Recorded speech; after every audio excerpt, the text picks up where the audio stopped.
तो दोस्तों आज हम फिर से आपके लिए लेकर आए हैं देश दुनिया की तमाम ताजा बड़ी खबरें। सबसे पहली बड़ी खबर में आपको बताएंगे दोस्तों कि गाजा पट्टी में जंग के बीच सऊदी अरब ने इजराइल पर कर दी सबसे बड़ी कार्रवाई। सऊदी अरब ने इजराइल को डीजल पेट्रोल देने पर लगाई रोक। कहा जब तक गाजा पट्टी नहीं होती आजाद तब तक इजराइल को नहीं देंगे तेल। यहूदियों को सऊदी से बड़ा झटका।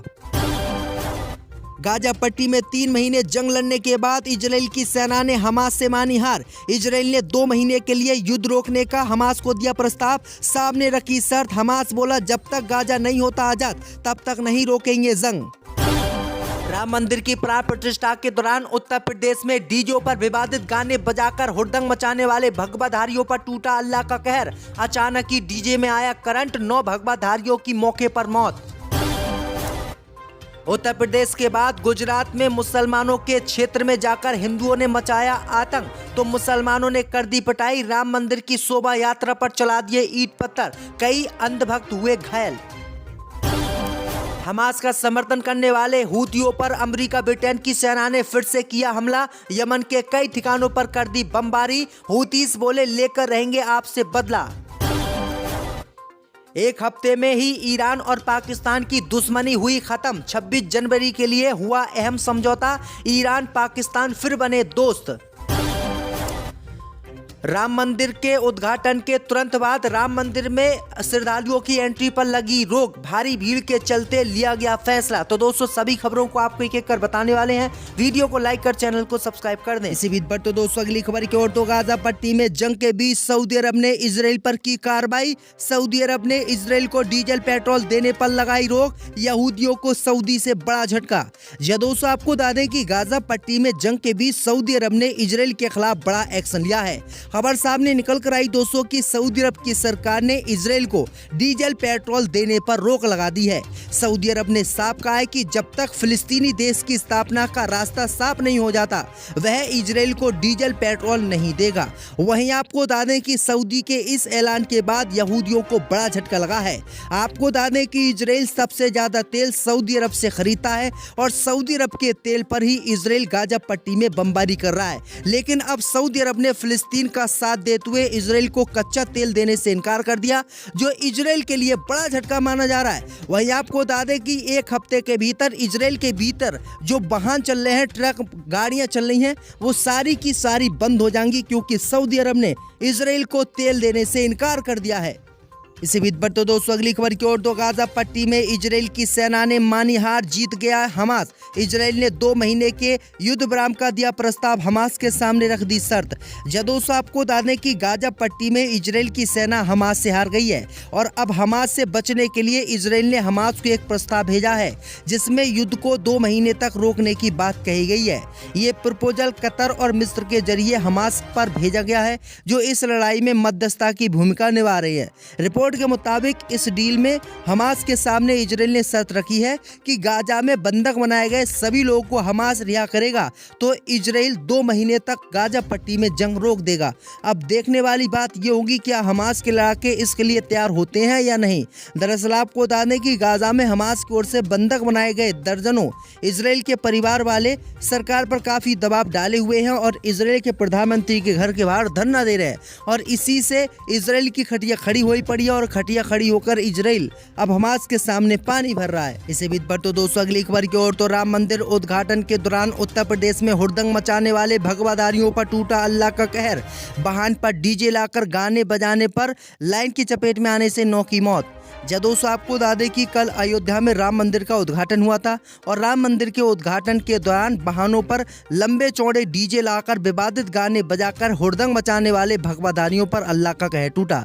दरअसल आपको बता दें कि प्राण प्रतिष्ठा कार्यक्रम से वापस लौटते समय वाहन पर डीजे लाकर विवादित गाने बजाने वाले इन अंधभक्तों का वाहन हाई टेंशन लाइन की चपेट में आ गया जिससे डीजे और वाहन में करंट आ गया। करंट की चपेट में आने से 9 अंधभक्तों की मौत हो गई जबकि 12 से 13 अंधभक्त झुलस गए। सभी को अनंत फनन अस्पताल में भर्ती कराया गया जहां पर 9 लोग की मौत हो गई। वहीं आपको बता दें कि ये लोग जो है दोस्तों राम मंदिर के उद्घाटन के दौरान प्राण प्रतिष्ठा के दौरान डीजे वाहन पर लाकर विवादित गाने बजा रहे थे और मुसलमानों को चढ़ा रहे थे और आने 1-2 घंटे के बाद ही इन पर अल्लाह का कहर टूटा और इनकी मौत हो गई। इसी बीच बढ़ते दोस्तों अगली खबर की ओर तो हूथियों पर बरसी अमेरिका ब्रिटेन की सेना, यमन में कई और ठिकानों पर किए हमले।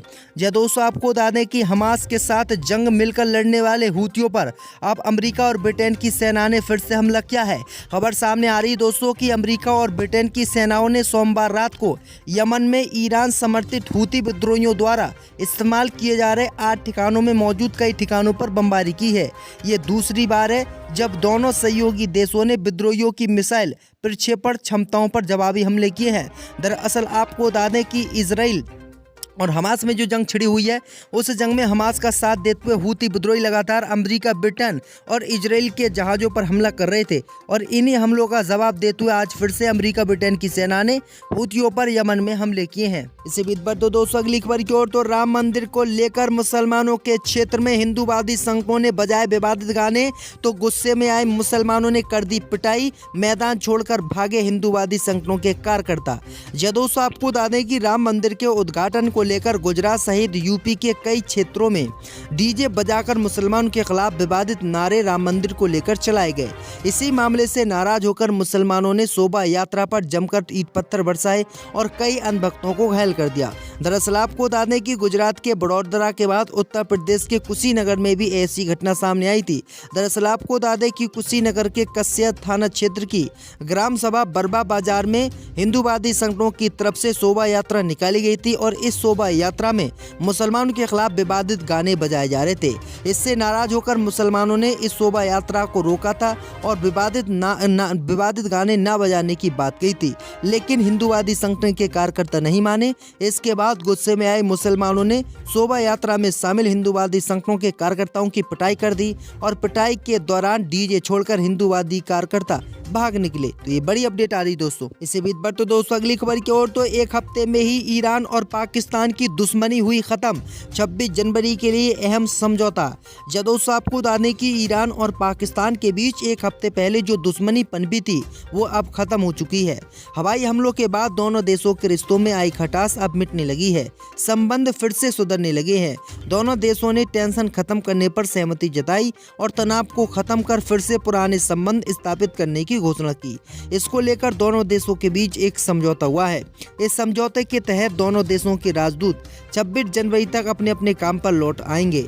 ईरान और पाकिस्तान ने सोमवार को इस बात की घोषणा की कि उनके राजदूत अपनी ड्यूटी पर फिर से लौटेंगे। तेहरान और इस्लामाबाद में विदेश मंत्रालयों के एक संयुक्त बयान में ये बातें कही गई हैं। इसी बीच पर तो दोस्तों अगली खबर की ओर तो राम मंदिर के उद्घाटन के बाद भक्तों के लिए राम मंदिर किया गया बंद, भारी भीड़ के चलते लिया गया फैसला। जय दोस्तों आपको बता दें कि अयोध्या स्थित राम मंदिर में भारी भीड़ के चलते मंदिर में एंट्री पर रोक लगा दी गई है। श्रद्धालुओं को राम मंदिर के प्रवेश द्वार पर रोका गया है। भीतर गर्भगृह में श्रद्धालुओं की भारी भीड़ के चलते फैसला लिया गया है। दरअसल आपको बता दें कि कल ही राम मंदिर का उद्घाटन हुआ था। प्रधानमंत्री मोदी ने राम मंदिर का उद्घाटन किया था, लेकिन अब राम मंदिर के उद्घाटन के बाद इतनी भीड़ अयोध्या पहुंच गई है कि वहां पर राम मंदिर में एंट्री पर बैन लगाना पड़ा है। इसी बीच पर तो दोस्तों अगली खबर की ओर तो इसराइल के 2 टुकड़े किए जाने के विरोध में उतरा नेतन्याहू। यूरोप संघ के विदेश मंत्रियों ने फिलिस्तीन के साथ बातचीत करने का किया ऐलान। जब दोस्तों आपको बता दें कि फिलिस्तीनी देश अलग बनाने के लिए इसराइल के 2 टुकड़े करने के प्रस्ताव पर इसराइल के प्रधानमंत्री नेतन्याहू ने विरोध किया है और इस प्रस्ताव को अस्वीकार किया है। वहीं आपको बता दें कि प्रस्ताव को अस्वीकार करने के बाद यूरोप संघ के विदेश मंत्री 2 राज्य समाधान को लेकर इसराइल और फिलिस्तीन जाएंगे और दोनों ही देशों के प्रमुखों से बातचीत करेंगे।